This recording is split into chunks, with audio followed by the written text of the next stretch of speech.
So if you have a modern turbocharged car and it's set for flex fuel, you probably know that E85 is like crack for your motor. I mean, if everything's tuned right, you can pour in E85 and your flex fuel system will compensate, and you can enjoy anything from 60 to more than 150 more horsepower, depending on how your engine is. Well, flex fuel is a really popular mod to do on R35 GTRs. Our own project car has it, and almost everyone we know that has a built GTR has it. But there's a severe problem that R35 GTRs have with flex fuel that probably nobody talks about. I mean, we've never heard about it, and we've had to discover this by working on several GTRs that have this issue. What the problem is fuel starvation caused by incompatibility of the stock fuel system to E85. Now, this bunch of parts here is the stock hanger on the GTR that's been modified for E85. So the pumps have been replaced, and these are high capacity AEM electronics fuel pumps. Now these give plenty of capacity for just about all your bolt-on mods, and probably up to 700 or 800 horsepower. Now the problem here is the E85 actually dissolves all of the OEM plastic parts of the hanger. So this whole assembly is a big sticky mess. Like, the plastic is actually melting. Yeah. One of the problems right off the bat is this melted plastic gets in these screens and starts to clog them. Then you start getting fuel starvation. But the even worse, more insidious problem is at the bottom of the assembly. This sump here contains the chuck valve for the Siphon Jet that pumps fuel from the other side of the saddle tank. Now the Siphon Jet is actually this little flapper valve here, and it gets stuck shut. Like, this thing is a sticky, melty mess, and yeah, you have to really pry it out, and if you let it go, it sticks shut again.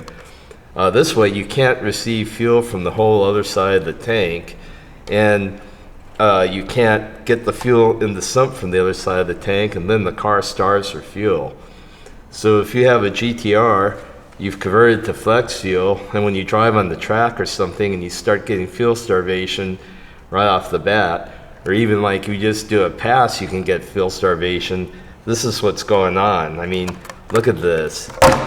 It's like a sticky mess. It's really gross. It's like it's coated with melted plastic syrup. Fortunately, Radium Engineering has a direct drop-in, easy to install cure for all of this. It also fixes some other problems in the fuel system. First part is the surge tank. Now, this is a nice clean surge tank. Fits inside the stock fuel tank. A lot of times people put surge tanks outside of the tank, and there's all kinds of problems with the extra lines, leaking, other failure paths for the fuel system.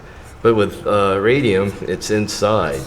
Now, if you don't know what a surge tank is, it's a small capacity tank that can be run full of fuel all the time.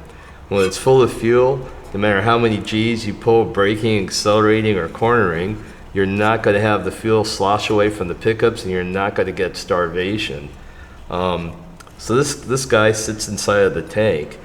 The other cool thing is it has a high capacity Siphon Jet integrated into the bottom. Now this thing is about 2 times the size of the stock Siphon Jet.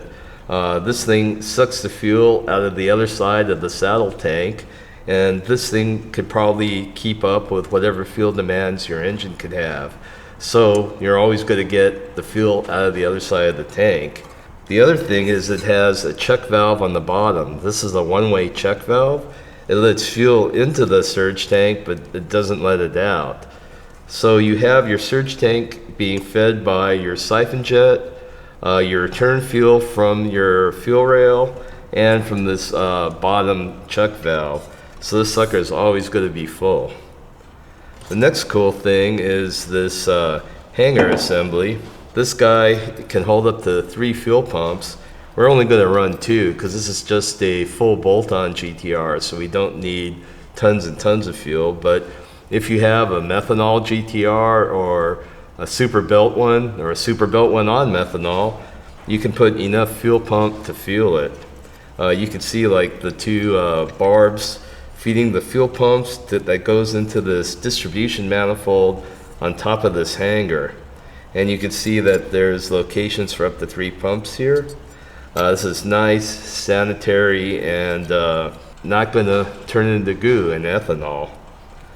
The next thing is you have this other hanger. This one is for your stock fuel level sensor and your fuel temperature sensor.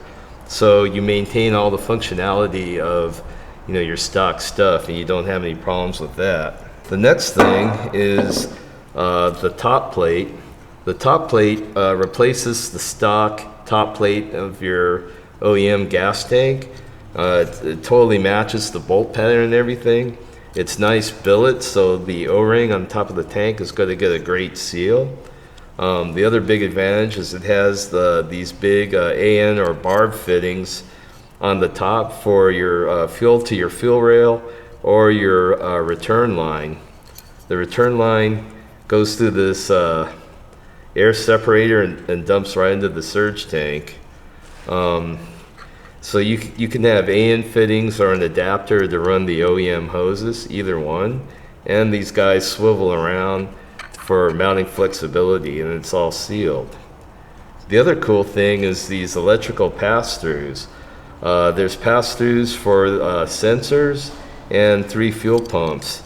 You also have the different style terminations here for regular fuel pumps and brushless. The system also comes with wiring for your pumps and sensors.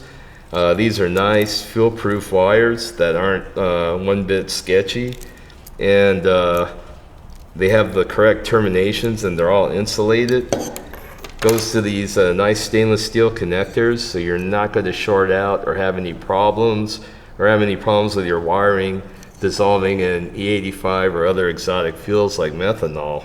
It's an easy, clean bolt-in, clean, safe wiring, clean, safe plumbing. You're not going to get fuel starvation due to slosh, and you're not going to have things turning into goo, with full compatibility with your OEM systems. Easy, safe, increases performance, and very, very effective. Now, if you want to see all the details on the installation, we did a really thorough article on how this goes together in the GTR. It's on our website, MotoIQ.com, and you can search under Project GTR. And it's like a step-by-step of how to do all this. Meanwhile, if you like our video, want to see more, mash that subscribe button and also do comments. We like to hear from you, and if we have time, we'll even reply to your questions. If you want to get your GTR worked on by us, go to Garage Services. It's on our homepage. Click the link, fill out the form, and we'll be getting back to you. So until the next time, have fun working on your car, and we'll talk to you later.